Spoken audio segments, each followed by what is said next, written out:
Saúde apresenta AIDS, o que você ainda precisa saber. Se nossa imunidade fosse um exército, os linfócitos T seriam os generais. Eles coordenam todas as defesas. Se ao fazer sua ronda descobrem um invasor, fabricam substâncias químicas que sinalizam aos outros membros do pelotão que é hora de atacar. Ao infectar um dos tipos desta célula general, o linfócito TCD4, o HIV boicota toda a cadeia da imunidade. O HIV tem uma série de receptores em sua carapaça.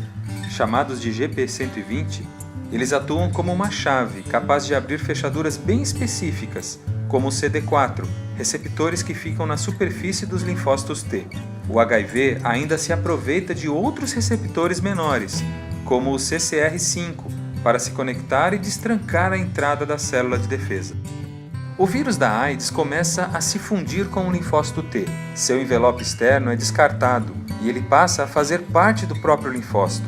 O conteúdo interno do vírus penetra no seu citoplasma, o material que recheia a célula. O HIV possui ainda uma cápsula de proteínas conhecida como capsídeo, que protege suas partículas essenciais. E logo de cara, ela acaba digerida pela célula. Após a quebra do capsídeo, os principais componentes do HIV, o RNA e as enzimas transcriptase reversa, integrase e protease são liberados. Cada um deles tem uma função específica, mas o objetivo em comum é terminar a missão de invadir a célula. O HIV não tem DNA no seu material genético, e sem o tal do DNA, ele não conseguirá se reproduzir. Ele possui apenas uma fita de RNA, daí ser chamado de retrovírus. Sua receita precisa então ser traduzida. É aí que entra a primeira enzima. A transcriptase reversa traduz o RNA para DNA. Primeiro, a transcriptase reversa cria uma fita de DNA e depois completa o serviço fabricando uma segunda cópia. Assim, surge o que se chama DNA de dupla hélice. Essa forma de DNA em dobro é a única capaz de se confundir com o material genético da célula de defesa. Confusão perigosa. A enzima integrase entra em campo logo em seguida para aparar as extremidades do DNA novo em folha do vírus. Assim, ele se encaixará perfeitamente no meio do material genético da própria célula invadida. A integrase também leva o DNA do vírus, que estava até então solto no citoplasma, até o seu núcleo. Lá, completa a emenda, como se o DNA do HIV fosse soldado ao DNA do linfócito. Pronto, ele está oficialmente infectado. O linfócito T escravizado passa a obedecer somente às ordens do vírus.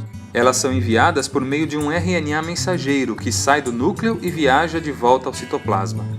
O RNA mensageiro alcança os ribossomos, organelas responsáveis por fabricar cadeias de proteínas.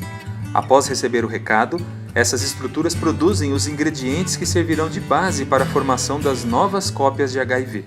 A última daquelas 3 enzimas a marcar presença é a protease. Ela corta as cadeias de proteína que saíram dos ribossomos em sequências menores, ajustadas ao tamanho e às necessidades da reprodução viral. Desse jeito, são produzidas novas cópias de RNA, transcriptase reversa, integrase e protease.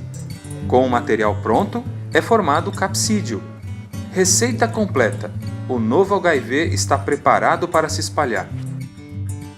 O vírus recém-montado vai em direção à borda da célula, empurrando a membrana de modo a forçar sua saída. Na corrida pela liberdade, ele ainda ganha um envelope novo em folha. Nas primeiras fases da infecção, são produzidas 100 bilhões de novas cópias de HIV por dia. E, infelizmente, cada uma dessas cópias está apta para encontrar outro linfócito e repetir toda a história.